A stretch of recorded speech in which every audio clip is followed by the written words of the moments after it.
கிறிஸ்துவுக்கான கண்பானவர்களே, ஆண்டவருடைய திருப்பெயரிலே உங்களை வாழ்த்தி ஆசீர்வதிக்கிறேன். தேவனாகிய கடவுள் இந்த புதிய நாளின் நன்மைகளை மேன்மையை கொடுத்து நம்மை தாங்குவாராக. தியானத்திற்காக ஒரு வசனத்தை உங்களுக்கு முன்பாக வைக்கிறேன்.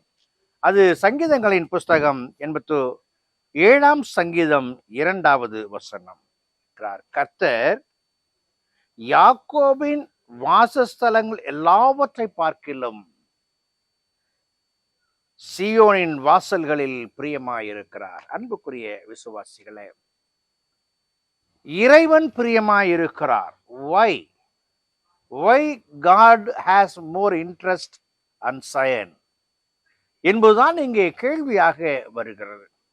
நமக்கு கூட ஏதாவது ஒன்றிலே நாம் அடித்தளம் இடுவோம் என்று சொன்னால், ஆர்வம் காட்டுவோம் என்று சொன்னால், அதன் மீது பற்றுதல் இருக்கும். தானியேல் எருசலேமை நோக்கி ஜெபித்தான் என்று வேதத்தில் வாசிக்கிறோம். ஏன்? அவனுக்கு இருந்த பற்றுதல் அப்படி. இன்றைக்கும் நம்மிலே அநேகருக்கு அநேக காரியங்களை குறித்து பற்றுதல் இருக்கும். அந்த ஈடுபாடுகள் நிறைவேறும்படியாக நாம் எடுத்து வைக்கிற அடிச்சுவடுகள் தடம்பதிக்கும்படியாக நம்முடைய காரியங்கள் எல்லாம் நிகழ்வதை நாம் அறிந்திருக்கிறோம். பாருங்கள், வால்பாறை பகுதியில நான் இருந்த காலங்கள் உண்டு. ஏறக்குறைய 1997 2001 வரை நான் அங்கு பணியாற்றினேன். அந்த பகுதியிலே பணியாற்றிய பொழுது அந்த பகுதியில் இருக்கிற பல எஸ்டேட் மக்கள் தங்களுடைய திருச்சபையிலே திருமணத்தை செய்து கொள்வதை காட்டிலும் வால்பாறையில் இருக்கிற திருத்துவ ஆலயத்திலே திருமணத்தை நடத்தி கொள்வதிலே மகிழ்ச்சி அடைவார்கள். ஒருவேளை அதற்கான வாய்ப்பு இல்லை என்று சொன்னால் அவருடைய எஸ்டேட்ல திருமணத்தை முடித்து விட்டு நேராக வால்பாறை திருத்துவ ஆலயத்தில் வந்து தொழுது கொள்ளுவார்கள். அவருடைய முழு நம்பிக்கையும், வால்பாறை பகுதியில் இருக்கிற எஸ்டேட்டின் முழு நம்பிக்கையும் திருத்துவ ஆலயத்தின் மேல் இருந்தது. அதை பார்த்து நான் ரசித்தது உண்டு. இன்றைக்கும் கூட விசுவாச வாழ்க்கையில எருசலேமை குறித்த கரிசனையும் எருசலேமை குறித்த அக்கறையும் நமக்கு இருக்கிறது என்பதை தேவன் தான் கரிசனை உள்ளவராக, தான் அக்கறை உள்ளவராக இருக்கிறேன் என்பதன் வழியாக அவர் வெளிப்படுத்துகிறார். நமக்கு நன்றாக தெரியும், அவர்கள் எருசலேமில் பண்டிகைக்காய் சென்ற பொழுது தாயும் தகப்பனும் விட்டு இவர் பிரிந்து அங்கே இருந்த மக்களோடு கூட ஆன்மீக விவாதங்களை நடத்தினார் சிறுபிராயத்தில் என்று வாசிக்கிறோம். அதற்கு பின்பு நாம் இந்த குருத்தோலை ஞாயிறுல நாம் சிந்திக்கும் பொழுது அவருடைய பவனியிலும் கூட அவர் எருசலேமை பார்த்து அதற்காக கண்ணீர் விட்டார் என்று பார்க்கிறோம். ஏன்? அவருடைய துருப்பணியின் மையம் எருசலேமில் மேல் பற்றுதலாய் இருக்கிற ஒன்றாய் காணப்படுகிறது. எதிலே பற்றுதல் இருக்கிறதோ அதை குறித்த கரிசனையும் அக்கறையும் நமக்கு வரும். நம்முடைய வாழ்க்கையில எதை பற்றிய சிந்தனையோடு கூட நாம் வாழ்ந்து கொண்டிருக்கிறோம்? இங்கே வேதம் வெகு அழகாக சொல்லுகிறது, ஆண்டவர் சீயோனில் பிரியமாயிருக்கிறார். அவர் எருசலேமை நோக்கி பார்க்கும் பொழுது ஆன்மீக வாழ்வு உந்தப்படும், அது நமது உரிமை என்று விளக்குகிறார்.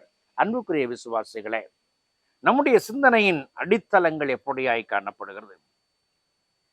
ஃபவுண்டேஷன் ஆர் இன் ஜயன். நம்முடைய அஸ்திவாரம் சீயோனிலே இருக்கிறது. ஏன் என்று சொன்னால், ஆன்மீகம் துளிர்க்கிற காரியமாக, ஆன்மீகத்தின் அறிகுறியாக அது காணப்படுகிறது. அது ஒரு சமாதானத்தின் நகரம், அது ஒரு ஆன்மீக நகரம். ஆகவே ஆண்டவருடைய மையமும் கூட அதிலே அதிகமாய் இருந்ததை நாம் பார்க்கிறோம்.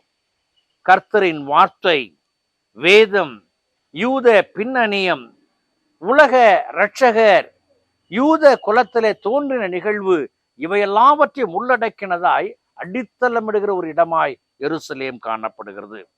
இரண்டாவதாக எருசலேமை குறித்து பார்க்கும் பொழுது அது நம்முடைய குடும்பங்கள் அங்கே இருக்கின்றன, பூர்வீகம் அங்கே இருக்கிறது. அவர் ஃபேமிலி இஸ் இன் ஜயன். நம்முடைய குடும்பங்கள், உறவுகள் அங்கே இருக்கிறது. எப்படி? இறைவன் தோன்றின அடிப்படையிலே, இறைவனை ஏற்றுக்கொண்ட அடிப்படையிலே, அங்குள்ள உயர்ந்த எண்ணங்களாலே நாம் அவருக்குள் வாழ்கிறோம் என்கிற உணர்வு நமக்கு உந்துதலை தருகிறது.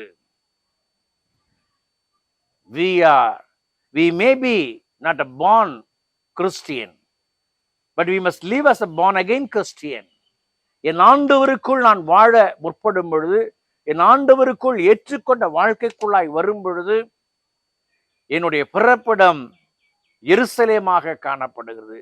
மூன்றாவதாக நாம் பார்க்கும் பொழுது அவர் ஃபவுண்டைன் ஆர் இன் ஜயன்.